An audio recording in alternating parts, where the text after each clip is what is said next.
Hello and welcome to the Redmen TV. I'm Chris Pajak. It's the starting 11 prediction show for Liverpool versus Tranmere. The game's been moved forward 24 hours, so it is Tuesday night that we'll be playing Tranmere. And I've put my side up what I think Jurgen Klopp will do for this game. And I actually was quite close considering I had absolutely no idea who would play in the first game of pre-season against Chester. And I've kind of gone for a very similar side. I've gone for the same formation than I thought we played in the first half against Chester. So I've kept Karius in net, I've kept Kleiny, Gomez, Phillips and Moreno in at the back. And listen, Adam Phillips didn't have too much to do in that first game, but you know what I saw from him I liked. He's been playing obviously for the under-23s now. I think Liverpool fans who don't watch the under-23s like me really will probably know a little bit more about Conor Masterson than they do about Phillips, but Phillips got the nod and I'd like to see a little bit more from him. I'd also like to see Gomez in that centre-half position again,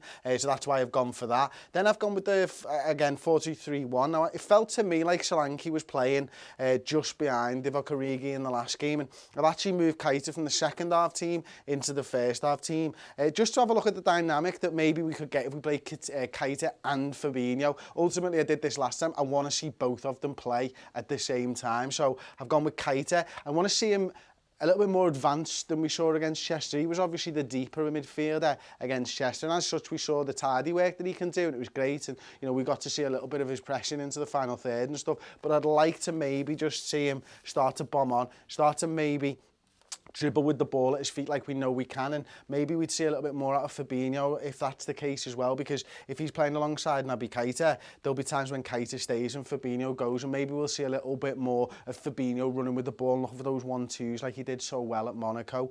So I want to see that. I also don't mind, I want to see Dom Solanke in that little number 10 role again as well. I thought, you know, he was tidy in possession against Chester. Admittedly, we know it's against a side that was 6 divisions down from us, but you know what, if Liverpool maybe looking at different formations to use throughout the season. I wonder if Solanke can play that number 10 role. Who knows? I think the boss is going to want another look at Divock Origi. Got into some good positions. Obviously fluffed his lines a couple of times. A couple of good saves by the Chester keeper and stuff. But I expect that it'll be a little bit more difficult for him against Tranmere.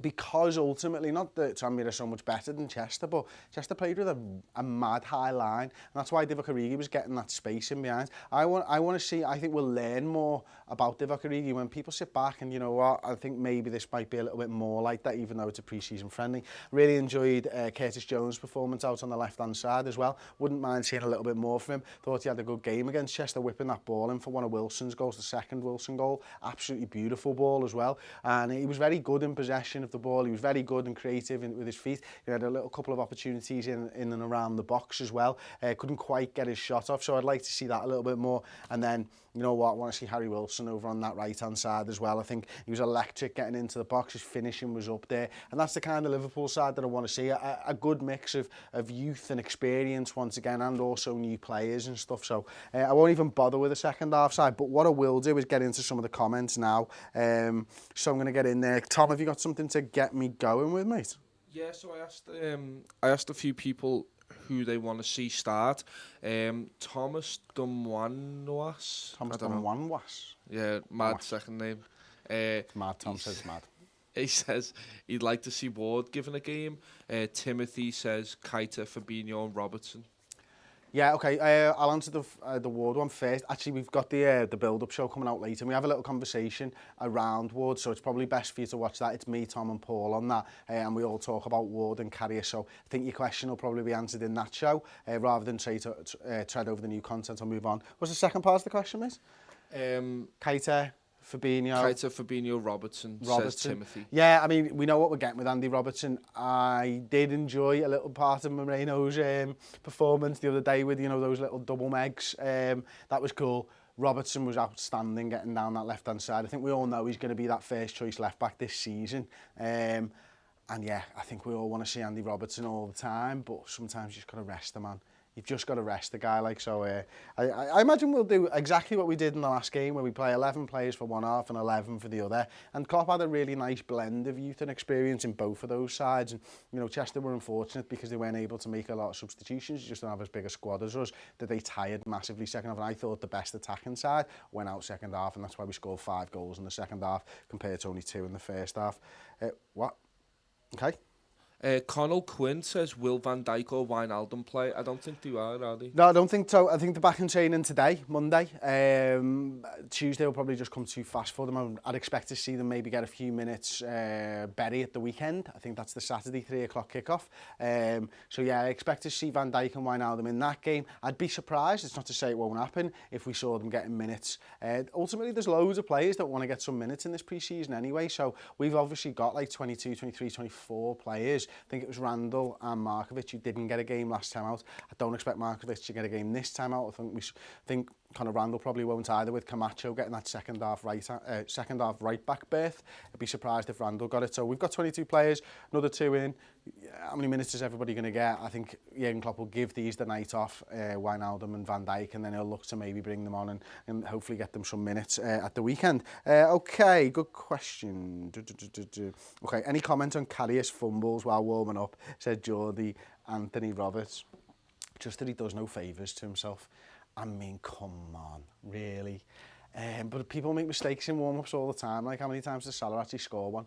Again, we talked about this on the Transfer Latest podcast. If you're craving more Liverpool content, but here's the thing, I know you are, and do you know why I know you are? Because you're asking me questions about content that we've already made. So, what you need to do is go and subscribe to the redmentv.com. It's £5 a month. We did a 45-minute show this morning, rounding up all the latest transfer gossip. We've also got a YouTube shot with Harry Wilson today. If you've not seen that, go and check that. We've got the new show as well. We'll have the podcast tomorrow and stuff. And for those of you who don't know, we're going live in Dublin on August the 3rd. That's the Friday before the Napoli game. If you're over in Ireland and you're over to watch Liverpool versus Napoli, and you're over there on the Friday night, tickets are €15.